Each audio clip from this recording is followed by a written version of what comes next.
cheminer avec lui. Et pour le chef scout, ce chemin qu'il est invité à emprunter avec Dieu, c'est le chemin d'éducation. Il s'agit, je crois, pour nous tous, d'éduquer en évangélisant, d'évangéliser en éduquant, comme aimait le dire Jean Bosco. C'est un petit peu sur cette thématique que je voudrais intervenir avant d'ouvrir quelques pistes sur cette rencontre. Éduquer en évangélisant. Vous savez, le mot éduquer apparaît une fois seulement dans l'Évangile, au chapitre 10 de Saint Jean. Alors je suis obligé de prendre la traduction de la Vulgate, en latin, peut-être que quelques-uns ont encore fait du latin parmi vous. Vocat nominatim et educit eas. Il les appelle par leur nom et il les fait sortir. C'est l'évangile du bon pasteur. Les brebis se tiennent au chaud dans cet univers un peu fusionnel qu'est la bergerie. Et le rôle de l'éducateur, c'est conférer une identité propre du sujet, appelé par son nom, et faire sortir de cet univers fusionnel de l'enfance, de manière à pouvoir ensuite aller paître librement, à devenir sujet dans la société des hommes. Et c'est ça, éduquer. Éduquer, c'est accompagner l'enfant, l'adolescent qui grandit, sur cet itinéraire de sortie de l'enfance, pour accéder au statut de sujet capable de s'insérer dans la société des hommes et des femmes de ce temps. Et c'est votre principal rôle de chef, cet accompagnement de l'enfant qui grandit. Celui qui accueille un enfant en mon nom, c'est moi qui l'accueille. Je dirais chez les scouts, celui qui accueille un scout en mon nom, c'est moi qui l'accueille. Donc il ne s'agit pas de penser la rencontre avec Dieu en dehors de ce champ d'activité qui est le nôtre, celui de cet accompagnement des enfants qui grandissent. Dès le début de la Genèse, on nous dit que Dieu est aux côtés de l'enfant qui grandit. Et puisqu'il s'agit, pour chacune et chacun de vous, d'accueillir Christ en accueillant le scout, il s'agit pour chacune et chacun d'entre vous de vivre la relation au scout de la même manière que vous vivez votre relation à Dieu. C'est ça, accueillir Christ en accueillant le scout. Notre relation à Dieu, elle se décline dans le croire, espérer, aimer. Le chef scout est donc invité à vivre sa relation aux jeunes dans ce registre du « je crois en toi, j'espère avec toi, je t'aime ». Croire. Vous savez, s'il est un mot que je n'arrive plus à dire, c'est « j'ai la foi ». C'est comme si l'un d'entre vous me disait « j'ai l'amour de ma femme » ou « j'ai l'amitié de mon copain », je me dirais, s'il raisonne ainsi, il est sur le chemin de le perdre. Il ne s'agit pas d'avoir l'amour, il ne s'agit pas d'avoir l'amitié, il s'agit d'aimer et de se laisser aimer. Il ne s'agit donc pas d'avoir la foi, moi j'arrive plus à dire ce mot. Il s'agit de croire et de laisser Dieu croire en nous. Je crois en chacun des scouts qui me sont confiés. Car vous savez, de même que Jean nous dit que celui qui dit qu'il aime Dieu et qui n'aime pas son frère est un menteur, et que saint Augustin nous dit qu'il n'y a pas deux amours, l'amour de Dieu et l'amour des hommes, c'est un seul et même amour, moi je veux dire, celui qui dit qu'il croit en Dieu et qui ne croit pas en l'homme est un imbécile, il n'a rien compris au message. Et il n'y a pas deux fois. La foi en Dieu et la foi en l'homme, c'est une même et unique foi. Et donc vous êtes d'abord porteur de cette foi en le jeune. Je crois en toi. Et il me semble que ceux dont les jeunes ont le plus besoin aujourd'hui, c'est peut-être pas tant d'adultes qui proposent de les aider que d'adultes qui croient en eux. Et croire en le jeune, c'est toujours être capable de ne jamais l'identifier à ses actes ou à ses performances de l'aujourd'hui. Vous savez, s'il est un adjectif que j'utilise jamais dans mon vocabulaire d'éducateur spécialisé, c'est l'adjectif délinquant pour qualifier un jeune.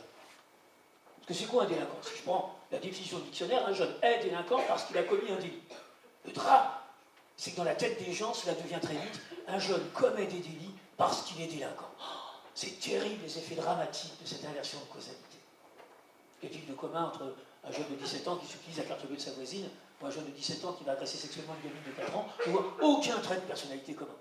Bon, bien sûr, ils sont tous les deux délinquants au sens de la loi, répondant de leurs actes au tribunal correctionnel.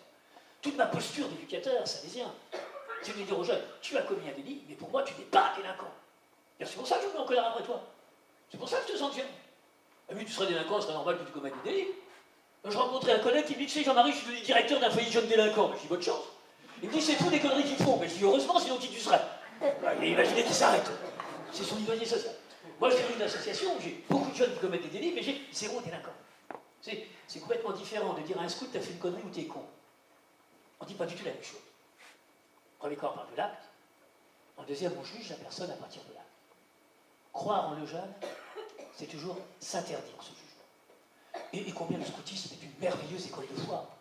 Vous savez, je songe à tous ces enfants que vous accueillez parfois abîmés par l'école. Parce que ce qui est terrible à l'école, c'est que des fois, on rencontre des enseignants qui confondent le champ de la performance et le champ de la personne. Vous savez, les enfants qui souffrent le plus à l'école, j'en connais un certain nombre, sont les enfants qui ont la malchance de tomber sur des enseignants qui confondent le champ de la performance et le champ de la personne. Qui au lieu de dire ta copie vaut 2, font passer comme message tu vaux 2. Oh, c'est terrible, les dégâts. Les dégâts. Croire en le jeune, c'est toujours croire en son développement. Espérer. Espérer, c'est être toujours porteur sur lui de ce double regard sur le déjà là et pas encore là. Quand vous accompagnez un enfant qui grandit, combien il est toujours important d'avoir en tête sa faiblesse d'enfant, sa faiblesse adolescent, et d'avoir aussi en tête eh bien, cet homme, cette femme qui est appelé à devenir. Il me semble que la spécificité du regard de Dieu sur l'homme, et vous êtes invité à être porteur de ce regard sur ces scouts que vous accueillez, c'est cette conviction qu'on trompe l'homme si on en reste simplement au sol déjà là, ou au sol pas encore là. Et je me souviens d'un gamin que je préparais à la profession de foi, et puis qui me disait, Jean-Marie, le royaume de Dieu, il est là ou il n'est pas là? Je dis, pourquoi tu me poses cette question? Elle me dit, j'ai lu l'évangile. Je dis, bravo. Et puis à une certaine page, on nous dit, réjouissez-vous car le royaume de Dieu est là. 3 pages plus loin, priez pour qu'il vienne. Il faudrait quand même savoir. Et vous savez que la réponse du Christ, c'est la parabole de la graine. Il en va du royaume comme de cette petite graine qui pousse et qui devient cet arbre. Et lorsque vous êtes face à une graine, vous pouvez avec le même degré de vérité dire l'arbre est là ou l'arbre n'est pas là. Vous avez le droit de dire l'arbre est là, potentiellement tout l'arbre est dans la graine. Vous avez le droit de dire l'arbre n'est pas là, si vous ne plantez pas, si vous n'arrosez pas, il n'y aura jamais l'arbre. C'est-à-dire que pour le chrétien, il est aussi vrai de dire le royaume de Dieu est déjà là, ou prions pour qu'il vienne, puisqu'il est là sous le mode de la germination. Le royaume de Dieu, ce n'est pas une propriété, c'est un processus. Et je trouve que cette parabole de la graine est la plus belle parabole qui existe sur l'éducation. Votre rôle, c'est de permettre à l'enfant de prendre racine dans cet héritage, en particulier cet héritage scout, et de manière à éclore à sa nouveauté de sujet. Et vous êtes à la fois ceux qui allez transmettre tout ce scoutisme dont vous avez hérité, mais non pas pour qu'il vous copie, mais pour qu'il puisse inventer sa vie de jeune sujet. C'est ça, espérer. Et puis aimer. Aimer ces jeunes comme ils sont, non pas comme on voudrait qu'ils soient. Ça, c'est des fois terrible. Vous savez, ces maîtrises qui ont en tête une espèce de projet, de modèle scout. Et puis il faudrait absolument que tous ces gamins fassent partie de ce modèle. Et puis celui qui ne serait pas vraiment dans le modèle, alors il aurait tendance à être un petit peu exclu, mis au banc. N'oublions pas que Jésus nous dit toujours, c'est celui qui est exclu qui est le signe de ma présence. Celui qui est bien dans ses baskets, bien dans le modèle, non. Il s'agit toujours d'être attentif à celui qui va le moins bien. Donc, je dirais que éduquer en évangélisant, c'est accompagner ces scouts dans un « je crois en toi », à la manière dont Dieu croit en toi, à la manière dont j'expérimente que Dieu croit en moi, j'espère avec toi, à la manière dont Dieu espère avec toi, à la manière dont j'expérimente que Dieu espère avec moi, je t'aime, à la manière dont Dieu t'aime, à la manière dont j'expérimente que Dieu m'aime.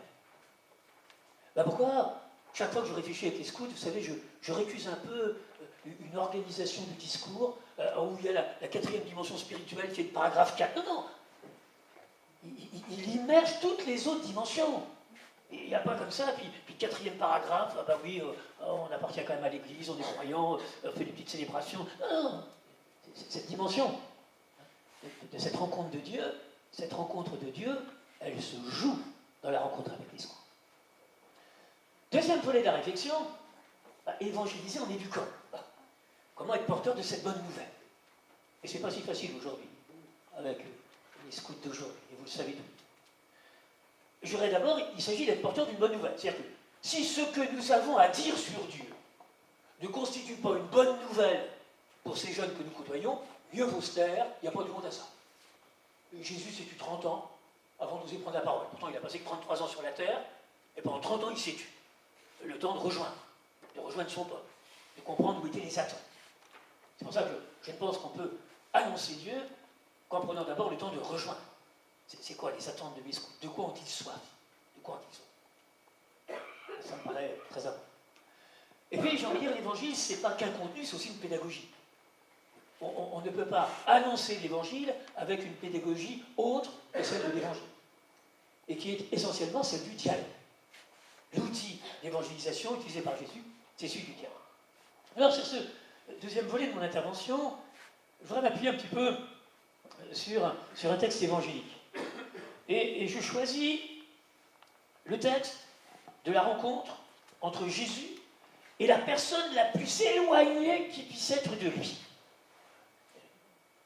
Nous savons combien un fossé ça peut creuser parfois entre les jeunes et l'Église, hein, entre ces scouts que nous accueillons, on peut vraiment dire qu'on soit des pratiquants du dimanche. Hein, donc, et de se dire si, je vais essayer de voir comment Jésus s'y prend pour annoncer la bonne nouvelle, et vraiment à celui qui est le plus loin de lui. La Samaritaine. Lui est homme, elle est femme, lui est juif, elle est samaritaine, il y avait un profond racisme des juifs à l'égard des samaritains. Lui, prêche dans les synagogues, est un homme reconnu. Elle est dite de mauvaise vie. On a vraiment l'écart culturel maximal. On ne pouvait pas, dans la société de Jésus, trouver un écart plus grand que celui entre un juif et une samaritaine. Alors, lisons un petit peu ensemble ce texte. Bon, vous le connaissez tous. Hein. Alors, vous savez, l'histoire du puits, hein, cette rencontre autour du puits. Alors, avec la samaritaine qui va avec sa crue. Alors, d'emblée, hein, je vous dis que si vous pensez qu'elle va chercher de l'eau au puits, vous ne pouvez rien comprendre au texte. Si vous avez lu ce texte, et en pensant que la Samaritaine allait chercher de l'eau, vous ne pouvez rien comprendre. D'ailleurs, il y a une indication dans le texte, on vous dit que ça se passe en plein midi. Plein midi, la 6e heure. Et si vous avez été un petit peu dans les pays chauds, vous savez qu'aucune femme ne va chercher de l'eau à l'heure du plein midi. C'est une connerie. On va chercher de l'eau à l'aube, quand il fait frais, ou au crépuscule, quand il fait à nouveau frais. Et d'ailleurs, on vous dit dans le texte qu'à la fin, elle laisse la cruche. Bon, donc c'était pas de l'eau qu'elle était venue chercher. Alors, qu'est-ce qu'elle est venue chercher au puits? Alors, vous avez quelques indications. C'est-à-dire que cette femme, c'est une femme qui vit sa sexualité de manière très adolescente. Des fois, il y a une manière un peu adolescente de vivre sa sexualité, où on va plaquer sur l'autre l'image d'idéal de partenaire. Et dès que l'autre ne correspond plus vraiment à l'image de prince charmant ou de belle princesse, alors on largue, hein, et on fait une nouvelle expérience. Je dis c'est l'amour à la Johnny. Non, vous citez contre Johnny, hein, mais il veut dire que si l'idéal du partenaire c'est une femme jeune, jolie, sportive, c'est vrai que Sylvie a pris des rides depuis le temps. Donc il faut changer régulièrement. Donc on a une femme dont on nous dit qu'elle est dans cette succession d'expériences amoureuses, hein, avec toujours, je plaque sur l'autre l'image d'idéal de partenaire. Alors, bien sûr, à un moment, il ne correspondra tout à fait. C'est peut-être aussi votre expérience amoureuse. Hein, quand vous commencez, si vous fonctionnez comme ça, vous êtes condamné à changer régulièrement, hein, pour investir votre capital affectif ailleurs. Alors, vous imaginez la scène, un beau jeune homme vient de l'étranger, et fait prince charmant, et si c'était lui, j'y vais. Il fait quoi? Il est assis au bord du puits, dans toutes les stratégies de drague que développent nos ados. Pour pas que je me rende ridicule, je vais me prendre une cruche, ça me donne une contenance. Si vous avez dragué quelqu'un qui va au cinéma, vous êtes intéressé aux affiches. Si vous avez dragué quelqu'un qui est passé d'école, vous allez prendre votre cartable. Donc, elle prend sa cruche, et elle y va. Elle va rencontrer. Alors, regardons comment Jésus s'y prend pour annoncer la bonne nouvelle. Il y a 5 étapes. Première étape, c'est « donne-moi à boire ». Alors là, elle est complètement interloquée et déstabilisée dès le début. Parce qu'en fait, c'était elle qui était en demande. C'est elle qui était en demande. Et voilà Jésus qui dit « donne-moi à boire ». Mettre l'autre en situation de donner.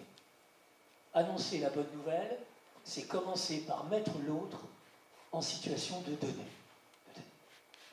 Et la femme est étonnée, comment toi qui es juif, tu me demandes quelque chose? À moi? À moi que tu parles? Non, vas-y, donne-moi. Deuxième étape, premier dialogue, je ne sais pas si vous connaissez, c'est histoire d'eau, on pourrait l'intituler, tous les sens du terme. Alors ils ne se comprennent pas vraiment. Il y a Jésus qui essaye d'éveiller la femme à la dimension un peu de la symbolique de l'eau, en essayant de l'ouvrir au spirituel. Et puis alors, la femme qui est d'un matérialisme, donne-moi cette eau, hein, comme ça j'aurais pu venir. Ça me fait penser des fois à des chefs scouts qui vont organiser une soirée, genre café Théo, et puis qui essayent d'élever par des questions les scouts, et puis le scout, alors quand est-ce qu'on mange? Ça casse un peu de temps. Alors, on a ça dans le dialogue, là, si vous comprenez, hein, Jésus qui essaie, tu sais, l'eau que je te donne est source de vie éternelle, oh, bah, donne-la-moi, comme ça j'aurais pu fatiguer. C'est le quand est-ce qu'on mange, hein, du scout un peu fatigué, de cette élévation que vous essayez. Donc, un premier dialogue d'évangélisation qui dysfonctionne. Il dysfonctionne avec Jésus qui essaie d'arriver au niveau spirituel, et puis la femme, les deux pieds sur terre. Troisième étape, alors je ne sais pas si vous avez le dialogue en tête, la femme dit « Donne-moi cette eau que je n'ai plus à puiser ». Jésus répond « Va, appelle ton mari et reviens ». Je ne sais pas si vous avez saisi le rapport entre la question et la réponse. Et pourtant, c'est là où tout se joue. Là où tout se joue. Car, par cette parole, Jésus montre à la femme qu'il l'a comprise. Je m'explique. J'imagine ce soir, lors de la fête qui va clôturer cette assemblée territoriale, et j'imagine une chef de groupe toute seule, son mari est parti loin reconstruire des usines, et puis qui, dans le contexte de cette fête, commence à sentir un peu une chaleur sentimentale avec tel beau jeune chef, lui proposant une danse. Eh bien, le seul conseil que je lui donne à cette dame, c'est parler de votre mari. Tout de suite, ça remet un peu de distance. Donc, voilà Jésus, qui effectivement commence à sentir cette stratégie de drague de la Samaritaine, hein, et qui, faisant référence au mari, remet un peu de la distance. La femme dit, j'ai pas de mari. Ah oui, t'es incapable d'avoir un mari, puisque, vu la manière dont ta sexualité fonctionne, cette manière de toujours projeter sur l'autre l'idéal de partenaire, c'est sûr que tu es incapable de construire l'amour dans la durée. Alors, il dit, t'as raison, parce que t'en as eu 5, puis avec qui tu vis, ben, ça va être pareil. En tout cas, ce que je peux te dire, c'est que je ne serai pas le 7e. C'est ça qu'il dit Jésus. Je ne serai pas le 7e. Et la femme, se sentant rejointe au cœur de son problème, et c'est là où ça se joue, c'est-à-dire que Jésus vraiment rencontre la femme au cœur de ce qui est son problème, eh bien la femme dit, tu sais, on attend le Messie. Ben oui, c'est moi. C'est-à-dire là, elle est capable de reconnaître la pertinence du Christ. Il le reconnaît comme Messie. Et après, on a une quatrième étape. Alors, c'est le dialogue d'évangélisation, là, qui fonctionne. Parce que c'est la femme qui pose des questions. C'est Jésus. La femme qui pose des questions, en disant, oui, alors je ne comprends pas, vous dites qu'il faut adorer là-bas à Jérusalem, nous, nos anciens nous ont dit qu'il faut adorer sur la montagne, alors c'est où qu'il faut adorer? Et Jésus qui a cette réponse merveilleuse, mais tu peux adorer dans ta cuisine, tu peux adorer dans ta salle de bain, tu peux adorer en faisant tes courses, tu peux adorer... À partir du moment où c'est une démarche en esprit, en vérité, eh bien, tu peux adorer à n'importe quel moment de la journée et dans n'importe quel lieu. Le chef scout peut prier en faisant la vaisselle, en préparant son rangeux. Tu peux toujours rencontrer Dieu. C'est pas ce petit moment là, tu t'en spilles une quart d'heure, puis après débarrassé. La rencontre de Dieu, elle est possible tout au long de ta journée de chef scout. Et puis, cinquième étape, eh bien, c'est la Samaritaine qui appelle les Samaritains en disant « J'ai rencontré quelqu'un qui m'a dit tout ce que j'avais fait. » Il n'a pas dit grand-chose. Il a juste dit « Appelle ton mari et reviens. » Il a dit tout ce que j'ai fait. Mais vous savez que le mot « tout » au sens biblique, c'est pas tout au sens de la totalité, c'est tout au sens du sens. Quelqu'un qui m'a révélé le sens de mes conduites. Parce que c'est terrible, vous savez, de vivre sa sexualité de cette manière-là. Il suffit qu'un beau jeune homme apparaisse et hop, vous abandonnez tout et vous partez.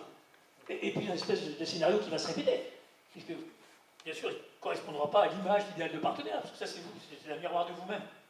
Si vous n'êtes pas prêt à rencontrer l'autre dans son altérité, à accepter que l'autre vous déçoive.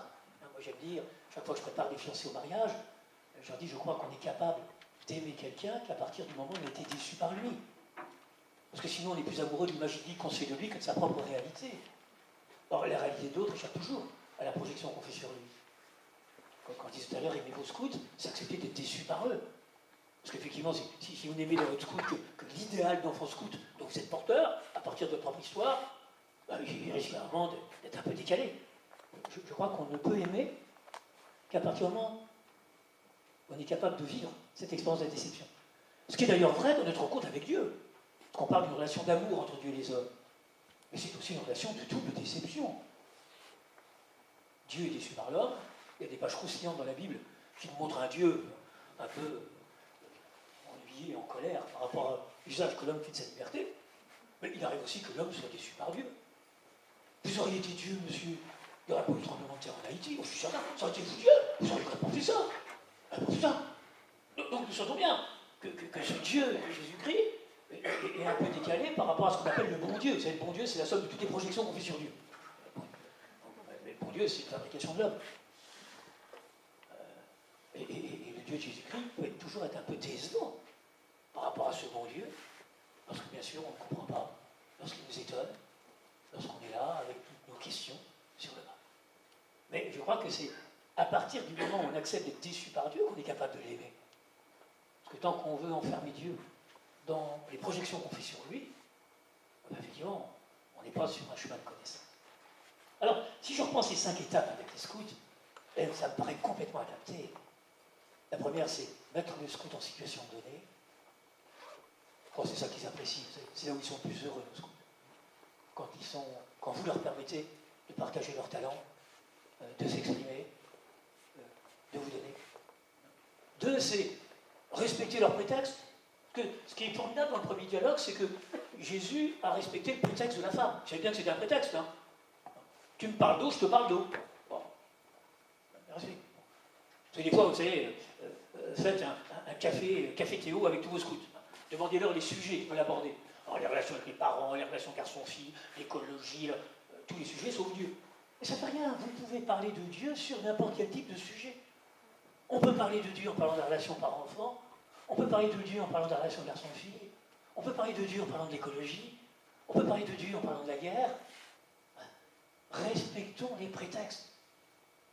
3, rencontrons-les au cœur de leurs vrais problèmes. Et souvent, le problème du scout, c'est grandir. C'est devoir quitter l'enfance. C'est parfois ce chemin un peu flou d'avenir. Soyez des chefs capables de les rencontrer au cœur de leur questionnement. Et une fois qu'ils se sont rendus compte que vous étiez en capacité de les rencontrer, alors effectivement, répondez à leurs interrogations sur Dieu. Car tout adolescent se pose des questions sur le sens, la vie, l'amour, la mort. Mais ne soyez pas en train de vouloir enseigner. Le scoutisme n'est pas un mouvement catéchétique. Le scoutisme, c'est un compagnonnage. Et soyez prêts à répondre aux questions. Et puis après, je suis sûr que quand vous aurez vraiment rencontré 1, 2, 3 scouts en profondeur, les autres diront, tu sais, chef, c'est quelqu'un qui est capable d'écouter. Moi, il m'a vraiment écouté. Viens, il a des choses à dire. Il a des choses à dire. Osez la rencontre avec Dieu, quelle piste. Alors là, je dirais juste, pour conclure, puisque je crois que mon temps de parole commence à être bien entamé, je dirais, il y a 3 pistes. Vous savez, je prendrais l'image du signe de la croix. Moi, j'aime souvent dire, quand on fait le signe de la croix, on indique un peu les 3 dimensions de la rencontre. Il y a la dimension de la verticalité. La verticalité. Rencontrer Dieu présent dans sa nature. Combien c'est important pour le scout. Apprenez à tous vos scouts à être capables d'ouvrir leurs yeux sur un soleil qui se lève, sur les animaux qui se réveillent dans la forêt, sur le bruit de la source, sur le coucher de soleil, sur cette montagne qui obstrue leur horizon, sur ce sable mouillé. Et il y a toute cette dimension, cette première dimension de la rencontre de Dieu possible en admirant cette création. Et j'ai envie de dire, surtout pour tous vos scouts, dont le seul horizon parfois c'est le béton, et puis c'est l'écran de l'ordinateur, eh bien effectivement, quelle merveilleuse mission qui est vôtre de leur apprendre à s'éveiller aux beautés de ce monde qui nous est confié. Cette première dimension de la rencontre de Dieu, qui est la dimension de la verticalité. Verticalité. Quel merveilleux monde tu nous as donné, à nous maintenant d'en prendre soin. Et vous savez combien, dans les orientations actuelles, du mouvement, hein, cette idée de l'écologie, de prendre soin de cette nature qui nous a été confiée, est une idée forte du mouvement. Et je me réjouis hein, de voir que ce mouvement qui est un peu brancardé parfois, il y a une trentaine d'années, hein, avec le scout là, qui part en forêt, tout ça, et de se dire que celui qui nous est présenté un petit peu dans les années 90, le scout nous est présenté un petit peu comme un arriéré, ben, on commence à se dire, mais c'est peut-être lui qui est le prophète, avec cette manière qu'il a de vivre, de faire de son village de tente une maison, sans trop de consommation de carbone, etc., d'émissions de... Donc c'est dire, voilà, ce respect. Et voilà, la rencontre de Dieu peut se jouer là, dans cet émerveillement face à la nature, et dans cet engagement à la respecter. Je ne sais plus si vous avez vu, au journal du 20h de TF1, c'est l'année dernière, hein, la nouvelle colonie. C'était vraiment le top du top de la colonie. Ah ben, c'était les gamins, au lieu d'aller consommer de l'activité, ils se retrouvaient dans une tente, en train de faire un feu de bois et de faire leur propre cuisine. C'était présenté comme le top de la nouvelle colonie. Chez les scouts, on fait ça quand même depuis de longues années, quoi. Alors de se dire que ce qui, dans les années 90-2000, était présenté un peu comme l'arrière-garde, scout, voilà, je crois qu'on commence à voir que c'est peut-être l'avant-garde. Deuxième dimension, c'est la dimension de l'horizontalité, de la solidarité. On peut rencontrer Dieu dans ce chemin de la fraternité, de la solidarité, de l'aide à celui qui est le plus en difficulté. Et vous savez que notre signe scout, c'est bien le plus fort qui se met au service du plus faible. Cette place donnée au plus faible, et le plus fort qui doit lui offrir le cadre où il permettra de s'exprimer, le plus faible qui de temps en temps se croit nul, de temps en temps pense qu'il n'a aucun talent, mais s'il se sent reconnu, estimé, protégé, sécurisé, il sera capable de révéler les merveilles qui ont été posées dans son cœur. Combien cette thématique de centrons-nous sur le plus faible.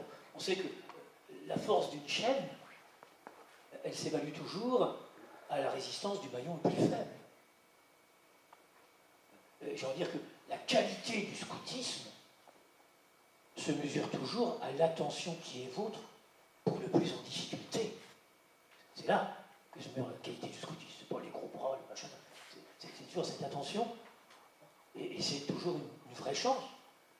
Dans un poste, dans une peuplade, d'accueillir un enfant handicapé et de découvrir que si eh bien, on le sécurise suffisamment, eh bien, il va être en capacité d'exprimer ses talents. Cette deuxième dimension de la rencontre de Dieu est cette dimension de l'horizontalité. L'horizontalité. Rencontrer Dieu dans ce geste. Ce que vous faites au plus petit d'entre les miens, c'est à moi que vous le faites. Et je veux dire que toujours voir eh bien, Christ présent derrière le visage du scout le plus en difficulté. Dans un groupe scout, celui qui est figure du Christ, c'est toujours celui qui est le plus en difficulté. Et puis quand on croise les deux bras de la croix à hauteur de sa poitrine, on indique un troisième chemin qui est celui de la profondeur, celui de l'intériorité. L'intériorité. Vous savez ce que je trouve terrible aujourd'hui dans la vie des jeunes, c'est que parfois entre le moment où le réveil sonne le matin et le moment où on éteint le MP3 le soir, il n'y a pas une seule minute de silence. Pas une. Même les classes sont devenues bruyantes. Il y a des gamins qui vivent constamment dans le bruit. Et moi, je mesure combien, dans l'internat que je dirige, que le moment toujours de la plus grande angoisse, et le moment souvent qui va être celui des plus grandes conneries, c'est le moment du coucher. Parce qu'effectivement, quand l'enfant, l'adolescent va se coucher, il est obligé de penser. Pendant toute la journée, il a pu essayer de s'empêcher de penser. Mais effectivement, quand il se retrouve seul dans sa chambre le soir, il pense à la famille, il pense à ses échecs, il pense à... Et combien il est important, dans le scoutisme, de permettre à nos enfants, aux adolescents, ces temps de silence, en fin de veillée, je suis toujours attentif. Quand je fais un camp, souvent c'est 30 secondes le premier jour, puis on peut arriver à 10 minutes le dernier. Parce que c'est toute une éducation hein, qui va permettre d'affronter le silence sans en avoir peur. De permettre à l'enfant, l'adolescent, de se retrouver face à lui-même. De découvrir qu'il est unique au monde. Comme j'aime à le dire, chaque fois que je rencontre des collégiens et des lycéens, on est 6 milliards sur cette terre, il n'y en a pas un qui te ressemble. Pas un. Tu es unique. Et même si tu as un jumeau, on sait les différences qui peuvent séparer les jumeaux. Et après, je veux dire, vous savez, il y a deux manières, et deux manières seulement de vivre sa vie. Soit on la vit comme une succession de hasards et de nécessités. C'était la thèse du professeur Monod, qui avait écrit un grand ouvrage hein, dans les années 80, le hasard et la nécessité. C'est-à-dire que une espèce de vie où voilà, je suis là, je rencontre une fille, il y a son honneur, qui commence à titiller quelques neurones de mon cerveau, et qui va faire que ça va provoquer un sourire, puis je décris les choses comme ça. Soit effectivement, je vis ma vie comme la réponse à une vocation. Je suis unique sur cette terre. Pour y faire quoi? À quoi je me sens appelé? Et aider chaque enfant, chaque adolescent à trouver sa place, à se dire en quoi il peut être utile, qu'est-ce qu'il a à apporter à ce monde, puisqu'il est complètement unique. Alors ça ne peut pas se faire dans le bruit. À un moment, il s'agit de se retrouver un peu en silence, face à soi-même, et de se dire, voilà, à quoi je suis appelé. Et pour nous, croyants, toute vie est une réponse à une vocation. À nous d'en discerner les messages, et de ne pas lire alors cette rencontre avec la fille comme étant son odeur à titiller quelques neurones, mais de se dire, tiens, si cette fille avait été placée là sur ma route, ce n'était pas le hasard, c'était effectivement la construction de ma vocation qui avance. Je crois que cette rencontre de Dieu, qu'elle il faut éveiller, nos louveteaux, nos Jeannette, nos guides, nos scouts, nos pionniers, nos caravelles, cette rencontre de Dieu, elle va toujours se jouer dans ces trois dimensions. Alors certains sont peut-être plus sensibles à une dimension qu'à l'autre, mais il ne s'agit jamais de les mésestimer. La dimension de l'émerveillement, la dimension de la solidarité, la dimension de l'intériorité. Il me semble que le scoutisme, s'il veut vraiment répondre à sa vocation de mouvement catholique de la jeunesse, eh bien, le scoutisme doit être chez tous les enfants un éveilleur pour que le jeune s'émerveille de ce qui l'entoure, une école de la solidarité, où effectivement on découvre la présence de Dieu dans celui qui est le plus petit, le plus en difficulté, et puis une école d'intériorité. Je terminerai alors en parlant simplement de la célébration. Célébrer, c'est rendre célèbre. C'est-à-dire qu'il ne s'agit pas de réduire la rencontre de Dieu au temps spi. Il s'agit que le temps spi soit l'occasion de prendre conscience de cette présence de Dieu en plein cœur de nos jeux, en plein cœur de nos veillées, en plein cœur de la construction de nos installations. Temps spi, parce que des fois je vois des chefs, c'est voilà, le temps spi, un quart d'heure, allez hop, la question de Dieu est résolue, maintenant on va parler des autres. Non. Le temps spi, c'est temps de célébration. Célébrer, c'est rendre célèbre. Si vous n'avez rien à rendre célèbre, vous n'avez rien à célébrer. C'est donc toujours rendre célèbre cette présence de Dieu, c'est-à-dire porter à la connaissance de tous, interpeller, que chacun, chaque scout, puisse partager son expérience, car elles sont multiples. Et on peut construire un temps spi à partir d'un grand jeu qu'on a vécu ensemble, à partir d'une veillée, à partir d'un concours d'installation, à partir d'un concours de cuisine. Parce que des fois, je vois le temps spi, alors il y a la biscoute, hein, alors la corvée du temps spi, hein, on va prendre le bouquin, alors bouquin, le texte de la page 112, plus le refrain de la page 45, on ajoute un petit morceau de... Tout ça complètement déconnecté de ce qu'a pu être cette vie partagée. Non. Le temps spi, c'est bien ce moment où on prend conscience, ensemble, et je viens dire, parce que la meilleure manière d'apprendre aux scouts à prier, c'est de prier avec eux. Et des fois, les chefs scouts disent, je ne sais pas du tout comment, moi je ne sais pas faire un temps spi, tout ça. Est-ce que tu as envie de prier? si toi t'as pas envie de prier, tu peux faire n'importe quoi, tu peux faire l'animation du plus beau temps split, c'est pas ça qui passera. Ce qui marque effectivement le louveteau, le scout, c'est au vu de l'estime qu'ils ont pour vous. Si effectivement ils vous voient prier, ouais, vous posez des questions. Si c'est il faut les emmener à la messe, il faut aller à la messe, mais si effectivement, tiens, moi franchement, aller rencontrer Christ présent dans le geste du partage du pain eucharistique, si, nous, maîtrise, on en a vraiment besoin, ouais, les gamins iront allègrement à la messe.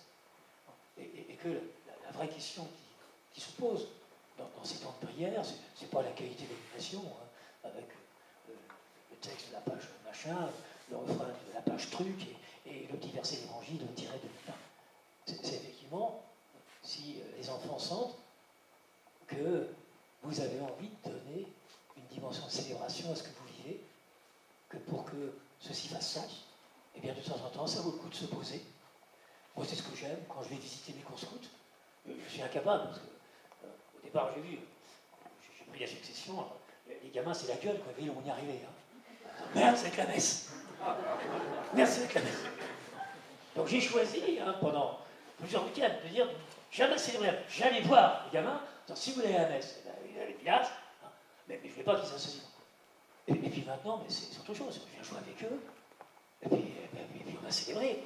Et effectivement, on va célébrer, et puis si on peut aller jusqu'au partage du pain et du vin eucharistique, c'est extraordinaire. Hein. Mais si c'était l'image de l'aumônier, merde, j'ai oublié, merde, l'aumônier qui arrive. Au début, c'était ça. Je voulais trouver ça saint. Bonjour. Donc voilà, c'est bien, non, qui se rendent compte que moi je suis incapable de célébrer une nation des scouts si je n'ai pas commencé par les interroger sur qu'est-ce qu'ils avaient vécu, comment s'est passé la veillée, c'est quoi le temps fort. Je suis incapable de célébrer une nation des scouts si je n'ai pas pris ce temps de rencontrer la maîtrise, de dire c'est quoi qui vous a marqué, c'est quoi le fait. Bon, et après, effectivement, on va orienter la démarche du pardon, parce que c'est bien fait la pédagogie de la messe. Hein. De pouvoir se dire qu'on a toujours des choses à améliorer, qu'on a toujours un message à méditer, et puis ce moment du partage, Christ au cœur, présent au cœur de ce geste de partage. Voilà, je crois que je suis au bout de mes 40 minutes, et je laisse la parole maintenant à l'animateur. Merci beaucoup de votre attention.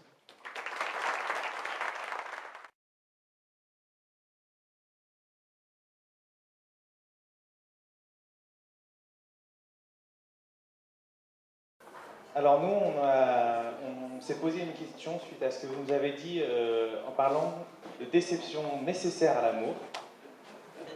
Donc on a pas mal parlé sur des sujets qui ont un peu sorti du cadre de l'éducation directement des scouts. On a parlé du père même. Et on se demandait, dès lors que la déception est nécessaire à l'amour, n'y a-t-il pas de déception insurmontable ?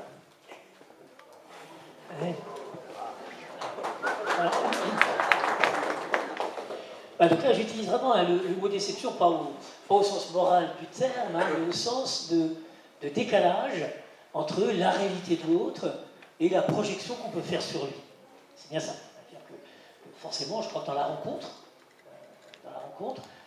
et c'est ça, vous savez, qui est difficile dans la rencontre humaine, hein, c'est que on se croit deux et on est quatre. C'est ça qui est difficile.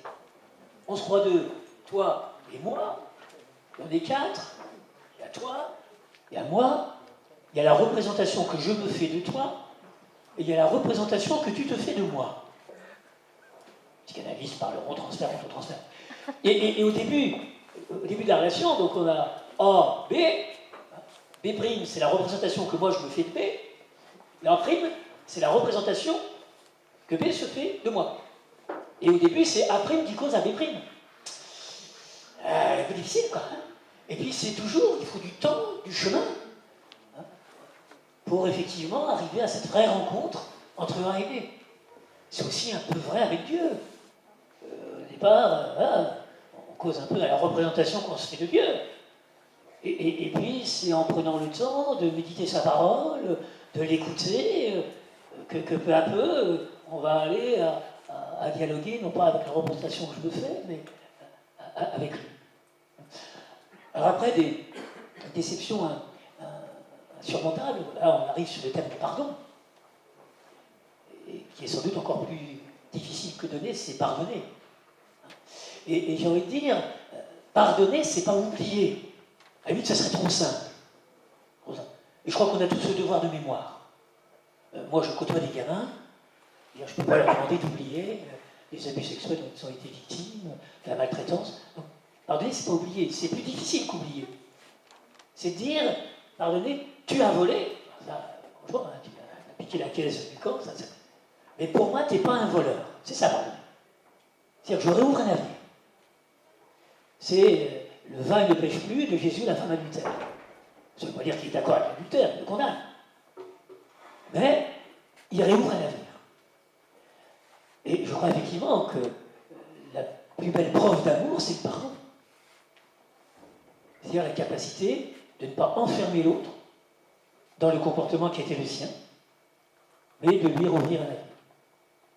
Tu m'as menti, là je ne peux pas, avec ce mensonge, tu as pu commettre des dégâts, mais tu n'es pas un menteur. C'est-à-dire que je rebâtis la relation avec toi, en te disant, voilà, je me fie à nouveau à ta parole. Tu as volé, tu n'es pas voleur. Tu as commis un adultère, tu n'es pas une prostituée. Alors voilà, après, est-ce qu'on peut tout pardonner?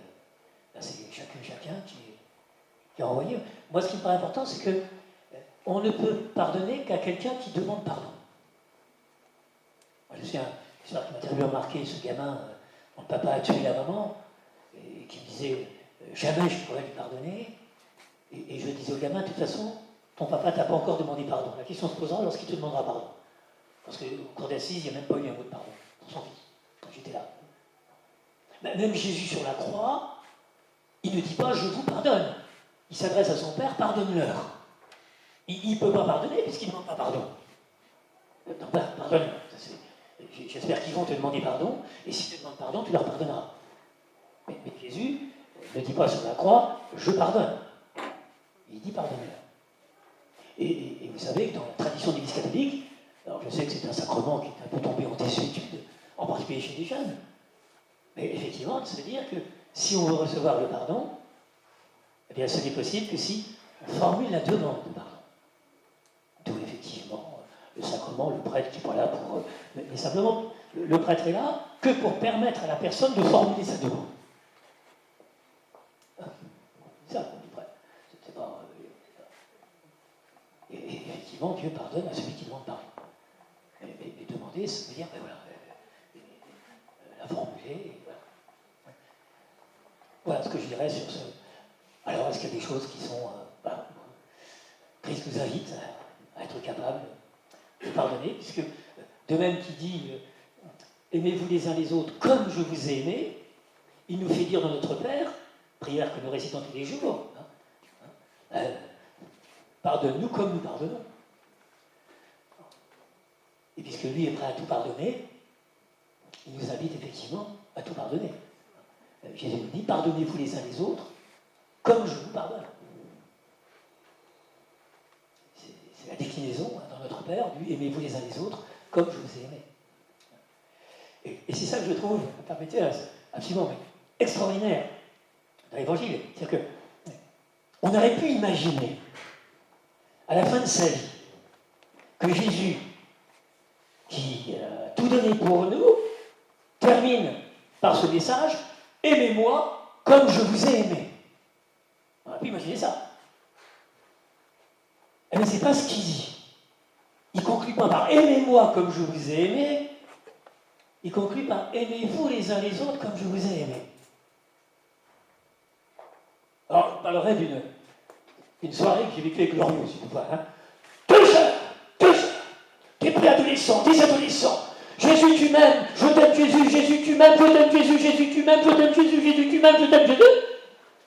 Il sort, il y a un clodo sur les marches, il passe sans lui dire bonjour. Je n'ai rien compris.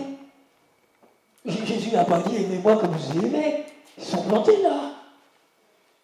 Il était capable de sortir du aime-moi. Oh, c'est merveilleux, Glorieux, ça. Je t'aime Jésus, Jésus, tu m'aimes, je t'aime Jésus, Jésus, tu m'aimes. Extraordinaire. Mais c'est pas ça qu'il demande. Il demande de nous aimer les uns les autres comme il nous a aimés. Il demande de nous pardonner les uns les autres comme il nous pardonne. Alors, effectivement, c'est un peu plus exigeant. C'est un peu plus exigeant que de saluer ce SDF, que de repartir chez soi. Oh, j'ai vécu une formidable veillée prière. Oh, je t'aime Jésus, Jésus tu m'aimes, t'as vu la musique, on applaudissait tous. Ouais. Mais c'est pas tout à fait ce que l'Évangile nous demande.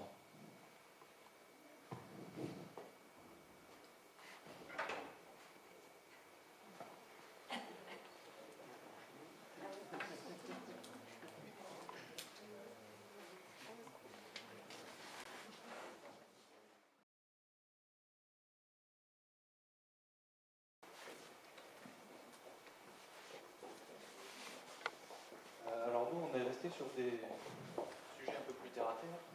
On s'est demandé comment concrètement, nous, les chefs, on peut vivre à la fois avec nos scouts et comment on peut leur transmettre quelque chose.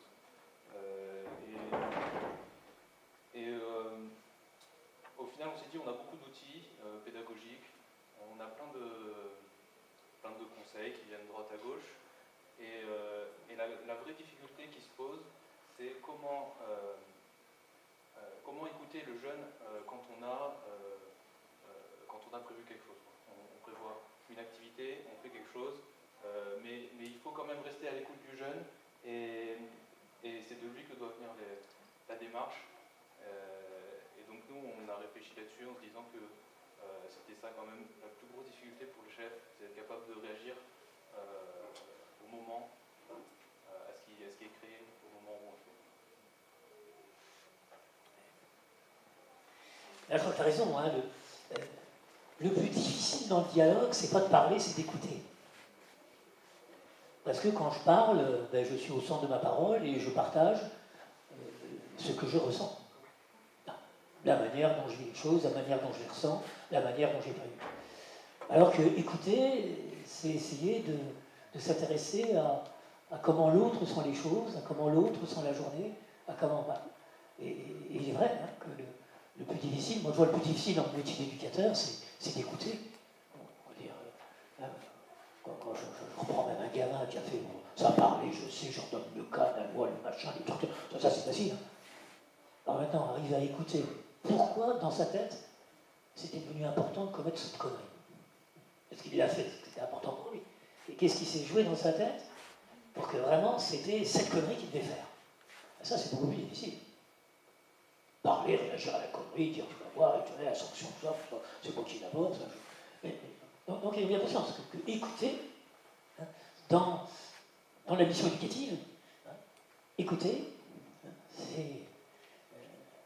c'est plus difficile. Hein. Écouter Dieu, c'est plus difficile. Se mettre en situation d'écoute.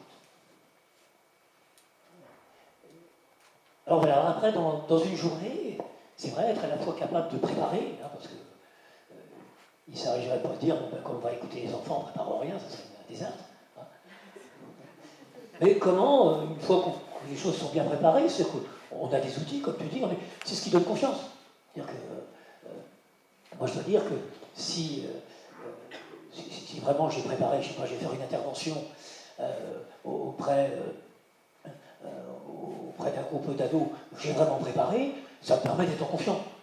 Parce que si je n'ai pas préparé du tout, s'il ne se passe rien, non. Mais après, accepter effectivement que des fois, eh bien, ça ne part pas tout à fait dans le sens que j'avais prévu. Et c'est ce que je ne cesse de dire, moi, au chef de mes maîtrises, hein, c'est que, je veux dire, parfois un grand jeu raté peut laisser bien meilleur souvenir qu'un grand jeu réussi. C'est pas ça, non. C'est sûr, c'est important de préparer. Quand on prépare un jeu, il faut qu'il réussisse. Mais moi, je vois encore des scouts qui me racontent, les chefs étaient verts, mais qui me racontent, et c'est vraiment le meilleur souvenir du camp, c'est ce grand jeu raté. Rien ne s'était passé comme c'était prévu. À la fin, ils avaient pris l'initiative, les chefs, c'était les chefs qui essayaient de... Ils faisaient quasiment jouer, quoi, parce qu'ils ne savaient plus où ils étaient, tout s'était un peu inversé dans le truc. Bon, et bon, ben voilà, ça ne s'était pas vraiment passé selon le fil prévu.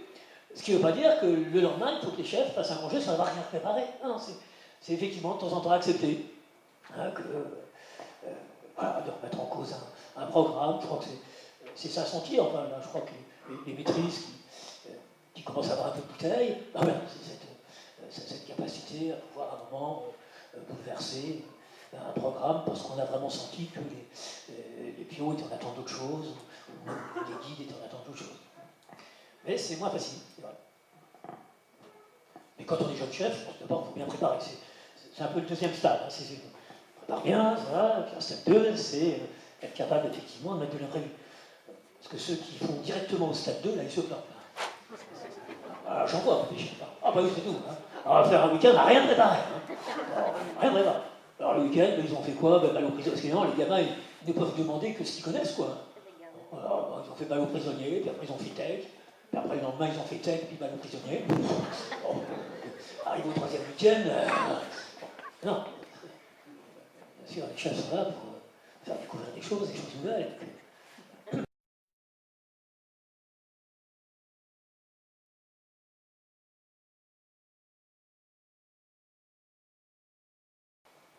Alors nous, dans notre groupe, on a réfléchi pas mal à plein de choses que j'ai abordées, et on avait une question sur le maillon faible.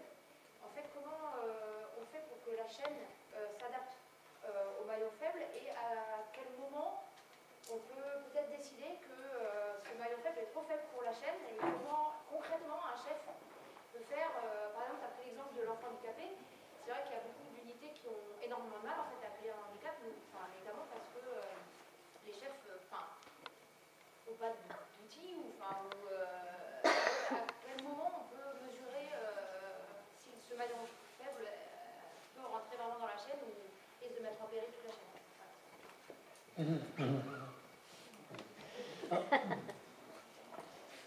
C'est vrai, soyons bien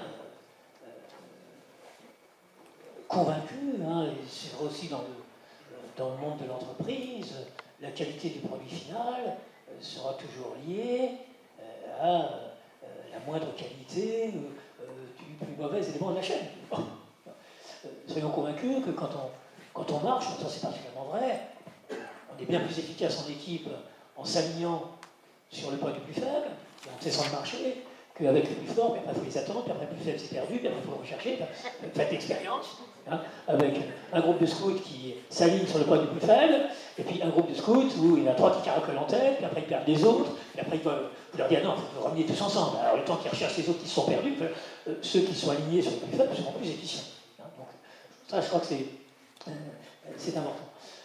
Alors après voilà, sur l'accueil, bon, j'entends bien ce que tu dis, parce que j'ai eu le cas aussi, moi personnellement, donc au niveau d'une pionnière, on l'appelle Caravelle maintenant, qui est quand même assez lourdement handicapée. Voilà, on s'est mis d'accord avec ses parents qu'elle faisait la moitié du camp. Parce qu'il y avait une moitié du camp où les pios avaient un grand projet de randonnée, pour dire on va tout, donc il va y avoir et je préférais qu'elle soit bien accueillie pendant une moitié du camp, donc choisir avec des installations, etc. Hein, et puis que les pios puissent se dire voilà, il y aura une moitié du camp, on n'aura pas ce handicap, entre guillemets. Bon, et je préfère à ça plutôt que dire il faut que vous la preniez tout le camp et puis que ça se termine par la rigole. Alors voilà, c'est comme ensuite, et qu'il me semble, enfin, moi, ce que je dis aussi au chef, qu'il y a des activités où pendant cette moitié de camp, il y avait des activités où cette caravelle était avec ses pionniers, et d'autres où il était avec les chefs. Bon, il était en voiture avec les chefs, les pions faisaient... Bon, comment on va trouver effectivement hein, à s'adapter pour que tout le monde s'y retrouve, et toujours, même au niveau de l'enfant handicapé, hein, c'est à la fois lui faire confiance et lui permettre de développer ses talents en vivant ce que les autres vivent, mais ne pas aller non plus dans un déni du handicap qui ne ferait pas progresser. Parce que des fois, il y a cette tendance-là. Et ça peut être aussi au niveau de certains parents. Moi, je vois des parents qui vont inscrire leur enfant un peu handicapé chez les scouts, mais quelque part, ce serait dans leur tête un peu un déni du handicap. Mais non, le handicap, il est bien présent. Donc comment on va... Alors voilà, moi je crois que ce qui est important, effectivement, c'est toujours d'avancer tous ensemble. Moi, je disais au chef, cet accueil-là, il faut que ce soit une décision collective, hein, là, du poste pionnier, de la caravane, maintenant comme on dit, la caravane pionnier, et voilà, prenez le temps de réfléchir, hein, et que si on l'accueille, il faut vraiment l'accueillir. Si c'est de l'accueillir pour la rejeter, c'est pas la peine de lui faire vivre un rejet de plus. Pas la peine de faire vivre un rejet de plus. Donc là, moi, je crois qu'il faut qu'on soit quand même très attentif hein, sur les enjeux. disant en accueil, c'est toujours une aventure. Bon. Mais ça produit toujours des fruits. Hein. Moi, je vois au niveau de cette caravane, enfin, au niveau du camp, il y a eu cette caravane handicapée et d'autres camps. Je trouve qu'il y a eu des fruits. Il y a eu parfois une relativisation de petits problèmes qui, dans l'autre camp, prenaient une grande ampleur. Puis alors là, par rapport à la difficulté de cette fille et puis de l'accompagnement, eh bien voilà, on voyait des pionniers et caravelles capables de se centrer sur l'essentiel, et que les petits conflits qui, dans l'autre, prenaient une ampleur colossale, sur ils-mêmes pas, là, effectivement, étaient relativisés par, effectivement, l'apport de cette fille. Et puis cette fille qui était très rieuse, très bon. Quand le pionnier fait la gueule parce que je sais pas, le chef n'est pas venu le chercher au rendez-vous, qu'il a dû attendre un quart d'heure sous la pluie, etc. Quand il voit la pionnière handicapée lourdement rigoler, il dit attends, je fais la gueule, mais bon, peut-être qu'il y a des choses plus graves dans la vie que ce petit pépin qu'il a été bien dans la vie. Donc je crois qu'il faut toujours voir cette source d'enrichissement possible, voir la présence comme simplement une gêne. Et là aussi, ça nécessite effectivement de pouvoir relire avec ses pionniers, avec ses caravelles, avec ses scouts, de relire. Qu'est-ce que nous a apporté cet accueil, et puis qu'est-ce que ça nous a obligés. Et voilà, moi je crois qu'il ne faut pas forcer. Moi, personnellement, j'ai vu dans des échecs, parce que des fois on a des chefs très très généreux, et tout ça, et qui vont imposer au poste la présence de handicapés. Les autres, bien sûr, ils ne peuvent pas dire non. Là, ça peut déboucher sur de vrais échecs. Il faut vraiment que cet accueil doit être vraiment préparé avec l'ensemble des adolescents. C'est un peu plus facile avec les louveteaux, je trouve. Parce que c'est un peu plus facile avec les louveteaux. C'est parfois un peu plus difficile avec les pionniers, qui tout de suite vont voir par rapport.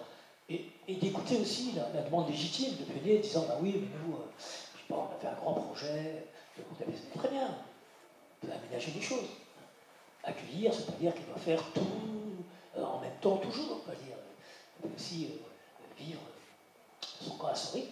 L'important, c'est de lui donner un rôle. Moi, j'ai vu dans un rallye, par exemple, que faisait les Pio, eh ben, elle avait un rôle parce qu'elle tenait un poste. Elle était très heureuse. Effectivement, on n'a pas fait un marché.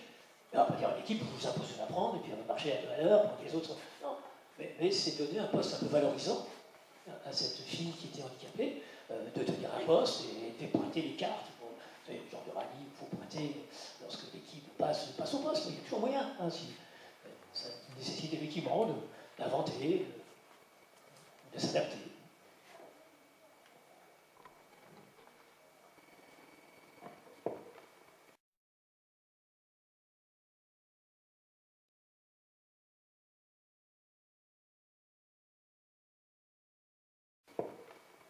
Est-ce que d'autres chefs veulent témoigner de la présence d'accueil d'handicapés? On passe à un autre groupe.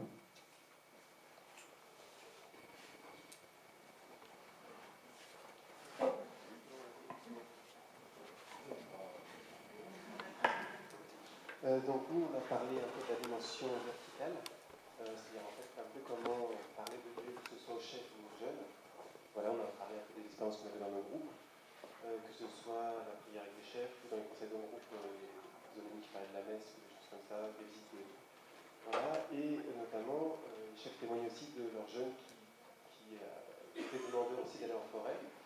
Et donc la question dans tout ça, c'est, vous dites qu'on peut parler de Dieu avec n'importe quel prétexte.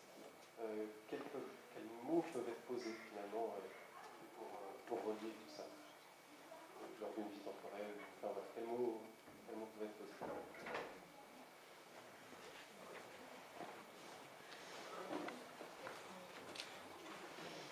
Oui.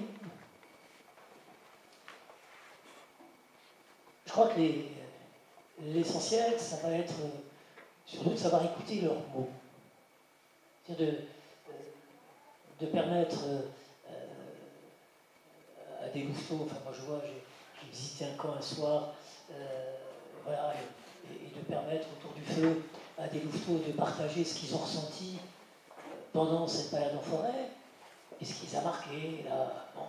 Et après, à partir de tous ces mots, on peut construire une prière, enfin, je veux dire, hein. Mais combien ce qui nous paraît important, effectivement, c'est de ne pas imposer ses propres mots à soi, Et c'est parfois un peu étonnant. Je veux dire, hein, l'attention que tu as eu plutôt revue sur l'écureuil, l'autre où le souci c'était les chaussures qui lui faisaient mal, l'autre. Bon.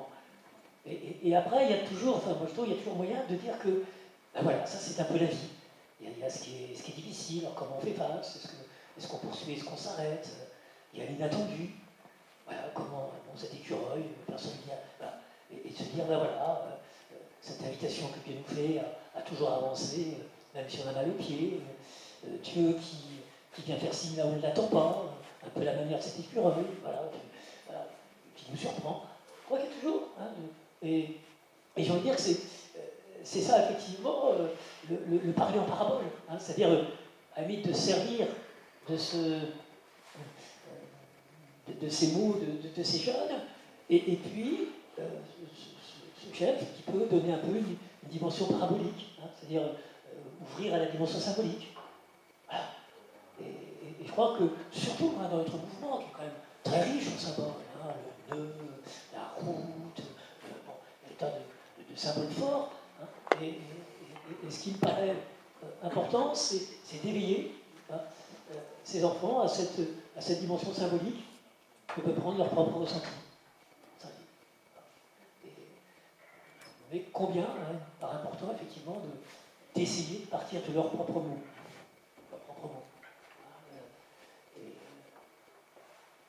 Alors c'est parfois un peu plus difficile à l'adolescence, hein, où il y a une vraie difficulté. Ce qui est difficile à l'adolescence, c'est qu'il y a une importance considérable au regard que les autres portent sur lui. C'est-à-dire que, là, je trouve que des fois, les enfants vont être plus spontanés parce qu'ils vont s'exprimer plus spontanément. L'adolescence qui fait blocage, c'est effectivement, si l'autre rigole de ce que je dis, mieux vaut que je me taise. Et d'essayer de permettre une ambiance. C'est pour ça que là, avec les adolescents, comment dire, moi, je prends toujours l'outil, ce qu'on appelle le bâton de parole, etc. C'est-à-dire ces moments où on s'écoute, et surtout, on ne réagit pas. Et seul celui qui a le bâton peut parler. Si quelqu'un va ajouter quelque chose, il prend le bâton, mais cette certitude que ce moment-là, c'est un climat où on écoute, et on ne réagit pas en question, pas on ne rigole pas, on écoute. Voilà. Et combien ça peut être important. Moi, je vois au niveau de groupes d'adolescents qui sont parfois tellement coincés hein, par la peur du rire de l'autre, de la remarque un peu perfide de l'autre, du trait d'ironie. Combien ça peut être important à un moment d'avoir ce moment où chacun s'écoute et où on interdit de réagir. Il y a d'autres moments où on décide, on réagit, on fait des trucs, chacun réagit, mais ces moments-là où on partage son ressenti, je crois que, chef, il faut offrir ce cadre sécurisant qui fait que l'ado voilà, est certain qu'il va lire et que personne ne va réagir. On va simplement écouter. Pas de commentaires à faire, c'est sa manière à lui de ressentir les choses. Quand on a vraiment sécurisé le cadre, eh bien on s'aperçoit que parfois ça marche pas mal. Et les ados sont prêts à s'exprimer parce qu'il n'y a pas ce danger de la mise en boîte de l'autre. Mais là, il faut savoir que c'est quand même très très présent. Chez les gros scouts et puis chez les pios, ce qui fait blocage à l'expression, c'est effectivement la peur de la mise en boîte de l'autre. Et ça peut vraiment bloquer complètement une expression d'ado.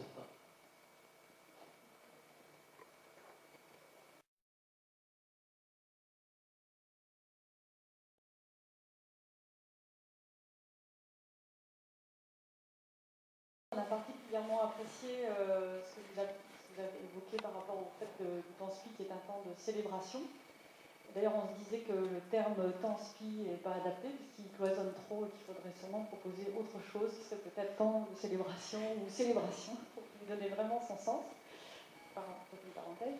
Et on s'est posé la question que certains chefs ne sont pas forcément à l'aise par rapport à eux-mêmes, par rapport à leur propre démarche de foi et leur quête. Ça peut aller du doute ou même peuvent certains s'afficher comme non-croyants.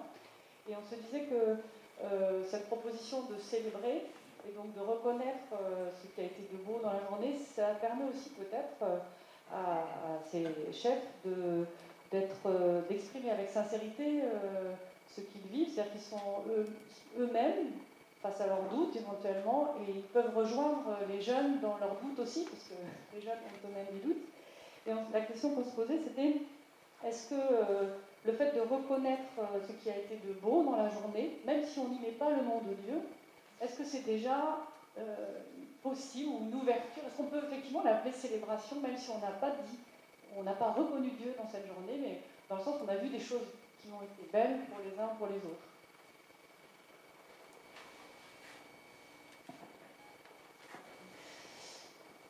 Il y a plusieurs éléments dans ta question. Il y a, effectivement, foi et doute vont de pair.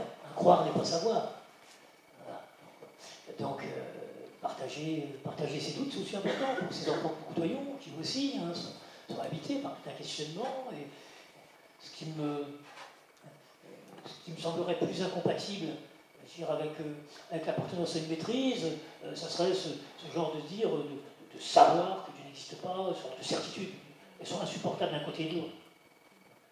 Le croyant qui dit, moi je sais que. Je dis, attends, c'est pas de la foi. Mais l'athée qui dirait, moi je sais. Là, je pense que moi j'aime bien, dans le mouvement, c'était pionnier, chercheur de Dieu, voilà. Donc, être disciple du Christ, c'est chercher Dieu à la manière de Jésus-Christ. Bon. Et que des chefs puissent partager leur recherche, puis certains voient cette présence d'un Dieu qui fait signe, d'autres ne le voient pas. Et il me semble que ce qui est très important, c'est que à partir du moment où Dieu veut respecter totalement la liberté de l'homme, cela signifie qu'il s'interdit toute preuve.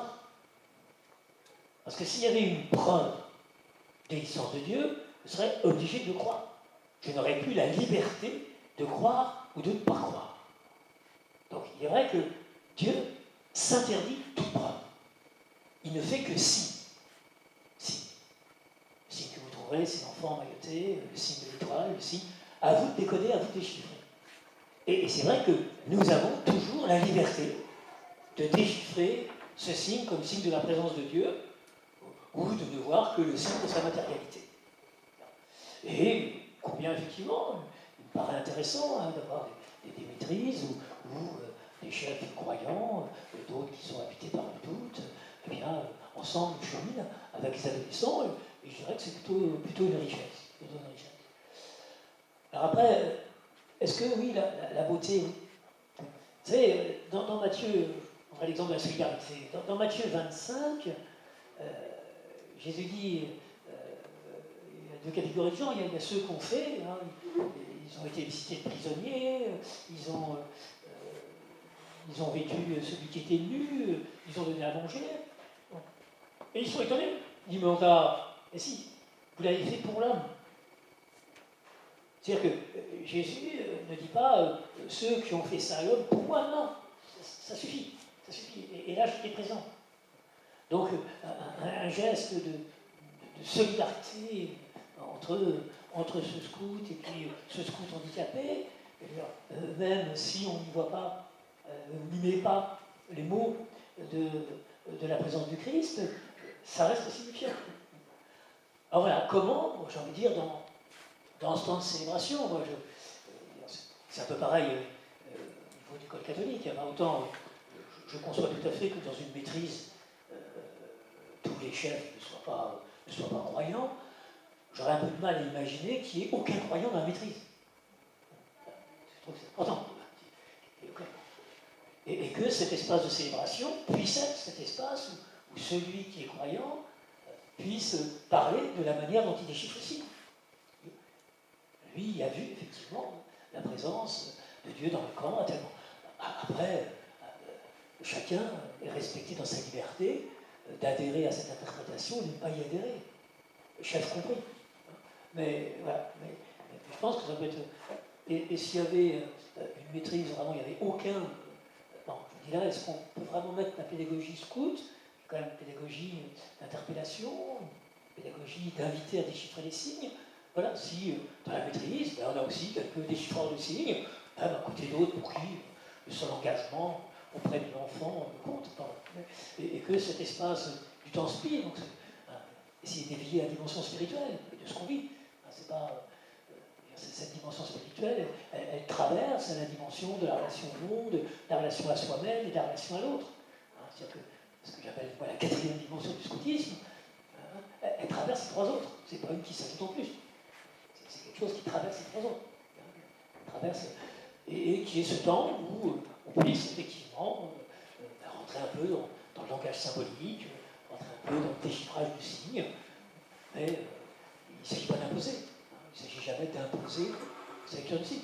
Moi, je suis de ceux qui pensent que le miracle ne fait signe que pour celui qui guérit. Jésus a toujours refusé de dire que les miracles puissent être une preuve du fait de ce qu'il est. Non. D'ailleurs, quand les gens lui disent ben voilà, fais-nous un miracle, comme ça, on va savoir, il refuse. Il refuse. Parce que ça plus d'ordre du signe, ça donne de la preuve. Et s'il est l'ordre de la preuve, il respecte la liberté de l'homme. Notre liberté de croire ou de ne pas croire est totale. Donc aucun d'entre nous ne peut affirmer je sais. Ça c'est toujours la dérive intégriste. D'un courant religieux, où au lieu d'être dans le registre de la foi, on passe au registre du pseudo-savoir. Parce que le pseudo-savoir, après, on l'impose aux autres.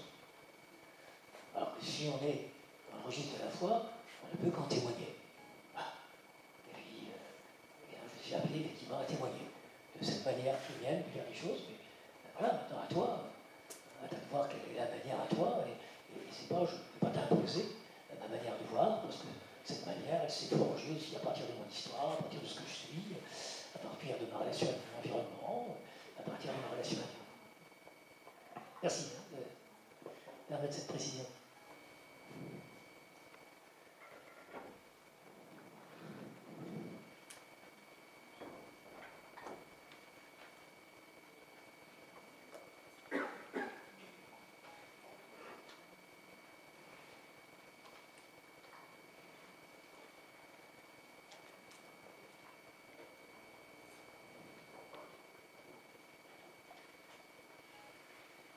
Plonger dans un abîme de perplexité.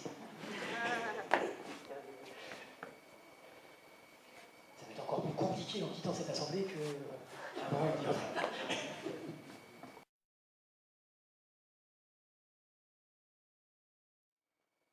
J'ai écrit sur apprends-nous à éduquer pour des chefs scouts.